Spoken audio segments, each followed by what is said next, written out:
فیصل آباد میں میرے ساتھ میر عبداللہ صاحب موجود ہے، مولا عمر فاروق شاکر صاحب موجود ہے۔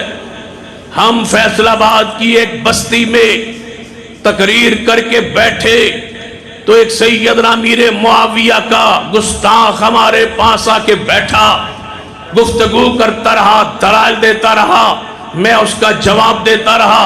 جب وہ آخر پہ پہنچے تو میں نے کہا امیر معاویہ کے ایمان پر مبالغہ کر لے، کہتا ہے کر لو۔ میں امیر معاویہ کو جنتی نہیں سمجھتا، میں نے کہا میں ان کو جنت کا وارث سمجھتا ہوں، تو بھی دعا کر، میں بھی دعا کرتا ہوں۔ سچے کی زندگی میں جھوٹا مر جائے گا۔ کہتا ہے دعا ہو گئی، اس نے بھی اپنے لیے دعا کی، میں نے بھی اپنے لیے دعا کی کہ یا اللہ جو جھوٹا ہے اس کو سچے کی زندگی میں موت دے دے۔